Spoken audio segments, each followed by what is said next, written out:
Hello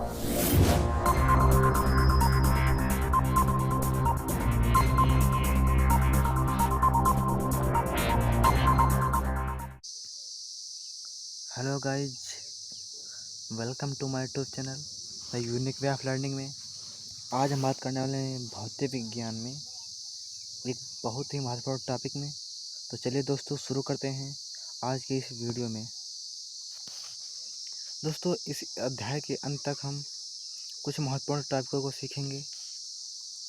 अपवर्तनांक का गहराई से संबंध, अपवर्तन पर आधारित कुछ घटनाएं, क्रांतिक कोण के बारे में हम सीखेंगे और पूर्ण आंतरिक परावर्तन, प्रिज्म, विचलन तथा विचलन कोण के बारे में सीखेंगे और प्रकाश का विक्षेपण यानी प्रकाश का विक्षेपण किसे कहते हैं, इसके बारे में हम सीखेंगे।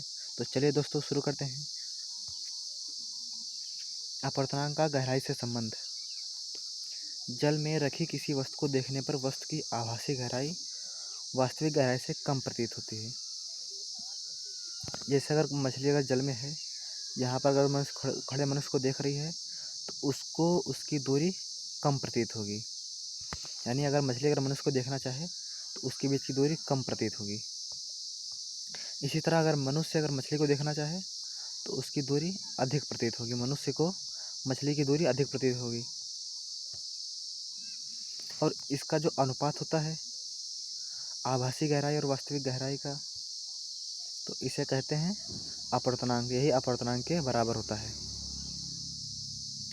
यहाँ पर दिया है जल का अपवर्तनांक 4/3 दिया है। यानी 4 जो है जल की वास्तविक गहराई है और 3 आभासी गहराई है, और इसी का अपवर्तनांक इनके बराबर यानी अपवर्तनांक के बराबर होता है। तो नेक्स्ट देखते हैं। चलिए, अपवर्तन पर आधारित कुछ घटनाएं। सघन माध्यम में स्थित वस्तु को विरल माध्यम से देखने पर वस्तु की आभासी गहराई वास्तविक गहराई से कम प्रतीत होती है।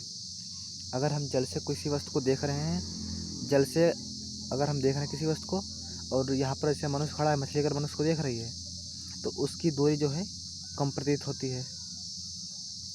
आगे है कि द्रव में अंशतः डूबी। जैसे मान ला ये द्रव है, इसमें कोई छड़ डूबी है तो इसका टेढ़ा दिखाई देना। पेंसिल ऐसे थी इन्हें अब ऐसे दिखाई देने लगी, तो इसे अपवर्तनांक कहते हैं। ये अपवर्तनांक के कारण होता है। तारों का टिमटिमाना भी अपवर्तनांक के कारण होता है। तालाब की आभासी गहराई वास्तविक गहराई से कम दिखाई पड़ना। अगर हम तालाब की गहराई को देखते हैं तो उसकी गहराई कम प्रतीत होती है, वास्तव में कम प्रतीत होती है लेकिन होती नहीं है। आगे सूर्योदय एवं सूर्यास्त के समय सूर्य का क्षैतिज के नीचे होने पर भी सूर्य दिखाई देता है। अगर सूर्य अस्त भी हो गया है तो उसके 2-3 मिनट बाद तक भी सूर्य हमें दिखाई रहता है। इसका कारण अपवर्तनांक होता है। अगर जैसे सूर्य है, यहाँ से किरणें जा रही हैं तो ये मुड़ते मुड़ते ऊपर से इसलिए देर तक दिखाई देती हैं, सूर्य देर तक दिखाई देता है। बर्तन में पड़े अदृश्य सिक्के का बर्तन में जल भर देने पर दिखाई देना।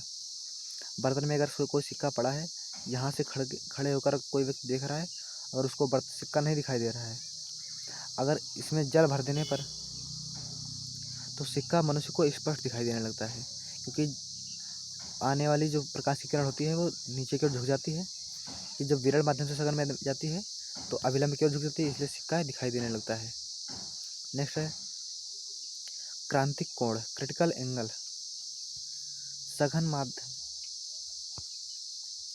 सघन माध्यम में बना वह आपतन कोण जिसके सापेक्ष विरल माध्यम में आपतन कोण 90 डिग्री होता है, क्रांतिक कोण कहलाता है।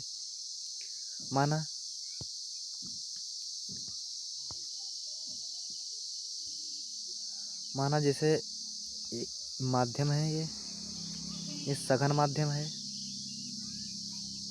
और ये विरल, और ये सघन माध्यम है। ये दोनों माध्यमों की अलग करने वाली एक सतह है। माना यहाँ ये अभिलंब हो गया, यहाँ से कोई प्रकाश किरण ऐसे आई और ऐसे चली गई।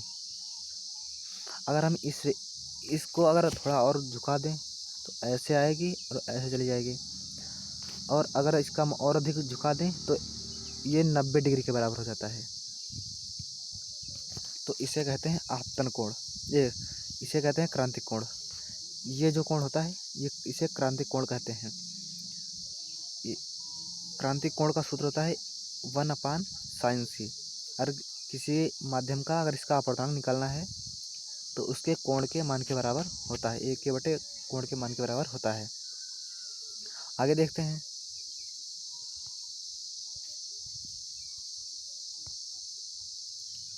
उदाहरण, वायु के सापेक्ष किसी द्रव का क्रांतिक कोण 45 डिग्री है तो उस द्रव का अपवर्तनांक होगा, अपवर्तनांक होता है 1/sin², 1/45 डिग्री। 45 डिग्री का मान होता है 1/√2, यानी अपवर्तनांक √2 आ जाएगा। आगे देखते हैं। पूर्ण आंतरिक परावर्तन, टोटल इंटरनल रिफ्लेक्शन। यहाँ से अगर हम देख सकते हैं ये दो माध्यमों को अलग करने वाली सतह है, ये अभिलंब है। प्रकाश किरण अगर यहाँ से ये क्रांतिक कोण के बराबर है, अगर इसको हम थोड़ा और झुका दें तो माध्यम, जिस माध्यम से प्रकाश की किरण आई थी वो उसी माध्यम में चली जाएगी, यानी सघन से आई है और सघन में ही चली गई, तो इसे कहते हैं पूर्ण आंतरिक परावर्तन। इसके कुछ उदाहरण, इसके लिए कुछ आवश्यक प्रतिबंध देख लेते हैं। यह प्रतिबंध ये है कि प्रकाश सघन माध्यम से विरल माध्यम में ही आना चाहिए, यानी ये सघन माध्यम होना चाहिए और ये विरल माध्यम, तभी यह शर्त पूरी होगी। और आपतन कोण का मान क्रांतिक कोण से अधिक होना चाहिए। जो इसका कोण है ये, इसका मान क्रांतिक कोण से बड़ा होना चाहिए, तभी प्रकाश किरण उसी माध्यम में वापस लौट कर जाएगी।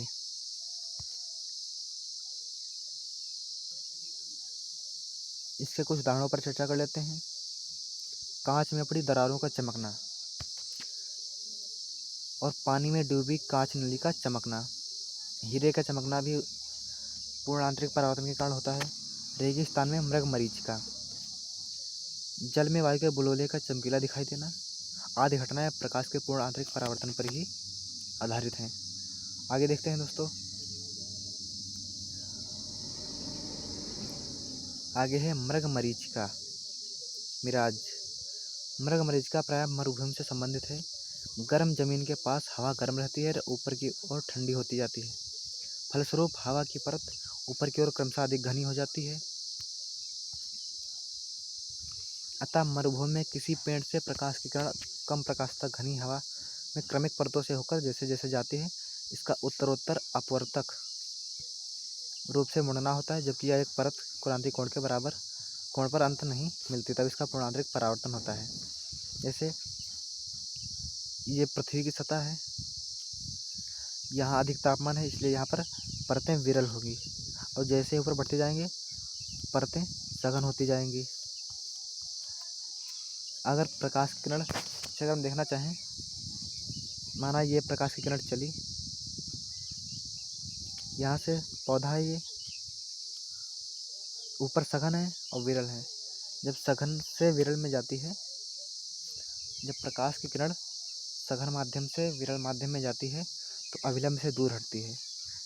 माना ये अभिलंब पड़ा है तो प्रकाश किरण ऐसे जाएगी, यहाँ पर फिर परत पड़ी तो यहाँ से फिर इधर बढ़ेगी और फिर इधर बढ़ेगी, तो ऐसे फिर इधर बढ़ेगी। इसके बाद यहाँ पर माना कोई व्यक्ति खड़ा है तो उसको देखने पर नीचे दिखाई देगी, जो पौधे का जो प्रतिबिंब है वो उल्टा दिखाई देगा, इसे ही मृग मरीचिका कहते हैं। फिर उत्तरोत्तर अपवर्तन के बाद यहाँ से जब अपवर्तन होता है तो आँख में प्रवेश करती है, तो इस प्रकार पेड़ का उल्टा काल्पनिक प्रतिबिंब दिखाई पड़ता है। यही कारण है गर्मी के दिनों में गर्म सड़कें भीगी तथा चमकीली दिखाई पड़ती हैं, क्योंकि पूर्ण आंतरिक परावर्तन होने के लिए आपतन कोण को काफ़ी बड़ा होना चाहिए, इसलिए मृग मरीचिका कुछ दूर से ही दिखाई देती है। प्रिज्म। प्रिज्म एक ऐसा समान पारदर्शी माध्यम है जो किसी कोण पर झुके हुए दो समतल पृष्ठों से घिरा होता है, अर्थात किसी कोण पर झुके दो समतल पृष्ठों के बीच स्थित इसी पारदर्शी माध्यम को प्रिज्म कहते हैं। अपवर्तन सतह के मध्य का कोण प्रिज्म कोण कहलाता है। प्रिज्म एक त्रिभुजाकार आकृति होती है जो समतल पृष्ठों से बनी होती है।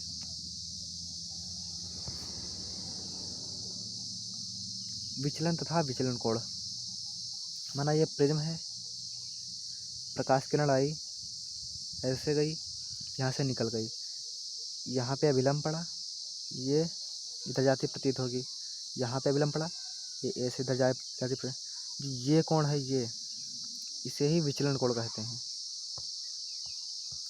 यानी डेल्टा एम। जब कोई प्रकाश किरण प्रिज्म पर आपतित होती है तो अपने मार्ग से विचलित हो जाती है, इसे प्रकाश का विचलन कहते हैं। आपतित किरण और निर्गत किरण के बीच बने कोण को विचलन कोण कहते हैं। आगे देखते हैं, इसका मान प्रिज्म के पदार्थ, आपतन कोण, ताप तथा प्रकाश के रंग, तरंग दैर्ध्य पर निर्भर करता है।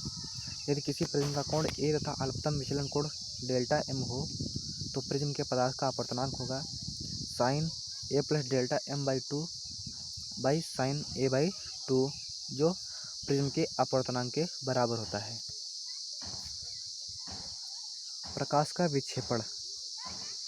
किसी पारदर्शी माध्यम के गुजरने पर श्वेत प्रकाश अपने अवयव रंगों में विभक्त होने की क्रिया को वर्ण विक्षेपण कहते हैं। ऐसा विभिन्न विचलनों के कारण होता है। विभिन्नता तरंग दैर्ध्य के प्रकाश की चाल भिन्न भिन्न होती है।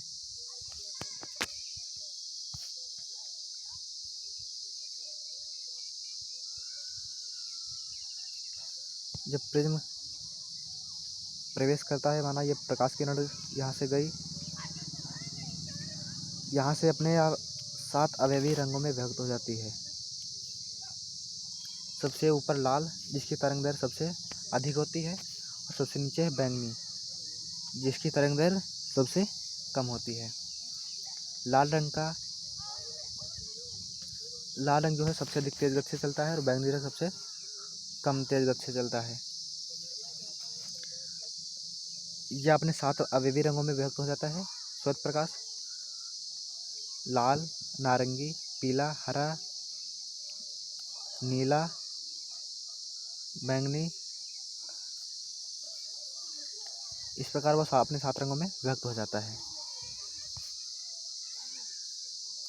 जब श्वेत प्रकाश को प्रिज्म से गुजारा जाता है तो प्रिज्म से निकलने पर चित्रानुसार प्रकाश के 7 रंग प्राप्त होते हैं।